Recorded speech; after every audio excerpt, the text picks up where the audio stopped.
Hey everyone, it's Stephanie Wong. For those of you who don't know, I'm a developer advocate at Google, former pageant queen, competitive dancer, and Bay Area native. In my job, I create online content that helps developers learn about and adopt Google Cloud.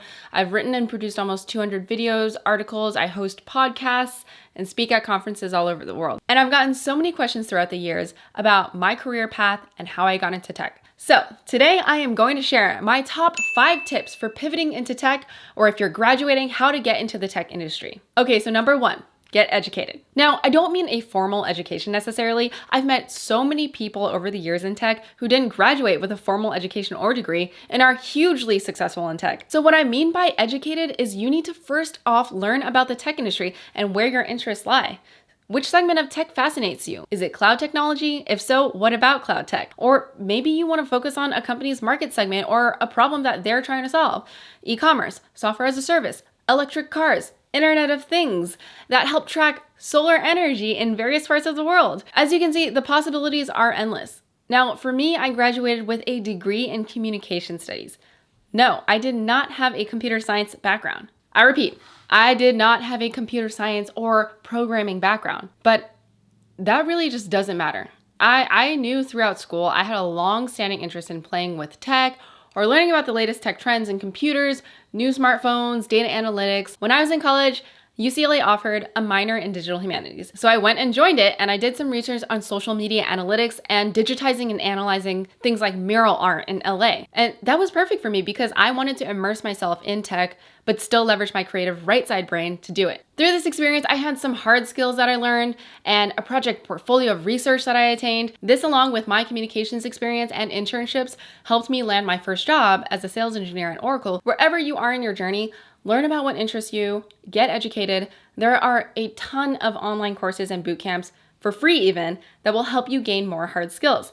Check out courses on Udemy, Udacity, Coursera, and Stanford, for example, offers a ton of free online courses in several areas like computer science and machine learning. One of my favorite resources is YouTube. For example, in my videos, I distill technical information about our technology in a fun and engaging format. My boyfriend even went from hardware engineering at a job he kind of hated and pivoted over to data science by applying for a competitive program called the Data Incubator in the Bay Area, specifically for people who want to pivot careers to data science. So I'm telling you that it's all possible if you're willing to put the work in and learn. All right, number 2, certifications. This is along the same lines as getting educated, but getting an industry recognized certification can really help you stand out. In the cloud world, this can be particularly helpful depending on the company you want to join or the role that you're striving for. For example, Google Cloud certifications in data architecting, cloud security, networking, DevOps, or AWS Solutions Architect Cert. Now, there are certifications that are not tied to a company, like a certified data professional or an information systems security professional.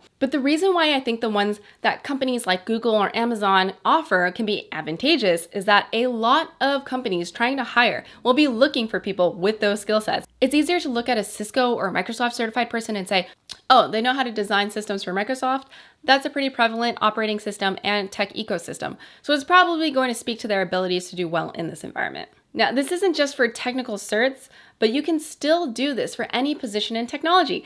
See what are the most important certifications for marketing in tech, PR, product management, whatever. Do your research and work towards building out your portfolio. All right, this leads me to number 3. Get experience and build out your portfolio. If you are trying to pivot into tech, obviously having your work speak for itself is key. So if you don't have any experience in tech yet, try to start off by working somewhere small or doing a few internships. If you want to become a developer, UX designer, or any position with technical skills, work on projects that you can add to a website or portfolio. If you want to become a data scientist, challenge yourself by going somewhere like Kaggle.com and entering a public data science competition. These are going to act as evidence that you have a stronger baseline to be a valuable contributor to a tech company and have the potential to learn quickly. So before I started at Oracle, I didn't know that I was going to end up in tech, but I did do some internships in tech and entertainment companies. Much of the reason I did get my first full-time job in tech was supplemented by the research that I did during my apprenticeships in digital humanities in college, which gave me a portfolio of projects to show for. So the more that you can give yourself exposure to projects surrounding tech startups, companies, or projects, the more you can use as ammunition in your resume to land an interview at your next tech company. Number 4, network. All right, so you're probably thinking that this is really overused, but seriously, Don't think about it like a chore, but see it as a way to learn more about the tech industry and the roles that you didn't even know existed. While there are a ton of in-person networking events in tech, maybe you don't have any accessible in your area or a global pandemic hits. There are a million more options online. For example, I'm a mentor online for UCLA students. I mentor for Built by Girls, an online program to match women students with women in tech. AnitaB.org is another great online program for women students in tech. There are ones for various ethnic groups like Asian Americans in tech, African Americans in tech. Find one that stands out to you and really use it to find a mentor. Number 5, once you get an interview, practice. Seriously, don't ever go into an interview without some serious preparation. I can't even tell you the amount of time that I used to prepare for my interviews at Google. I went through multiple interview cycles with Google. That's a story for another time. Each time I reached out to people that I knew at Google to give me an idea of what to expect. If you don't know anyone at the company, that's okay. Ask your mentors to do mock interviews with you.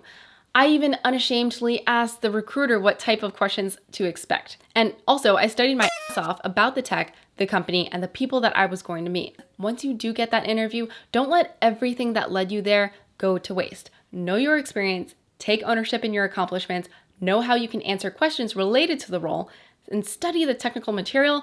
Practice coding questions months in advance before you start applying to places. If a presentation is part of the interview process, prepare and practice beforehand as many times as you possibly can. I hope these 5 tips helped you think about how to get into tech. If you like this video, make sure to hit that like button and subscribe. Remember, tech is a super fast moving industry. There's so much information to take in. Even when you're already in tech, the amount of learning that you do is incredible. There's always so much to keep up with. So don't feel like you need to learn it all. Do what you can to get that first position you're aiming for. From there, you'll find doors that will continue to open. I am living proof that I was able to go from no technical experience to my first job and learning about enterprise tech in 3 years, getting into my dream company and making it into engineering. So until next time, this is Stephanie. Peace.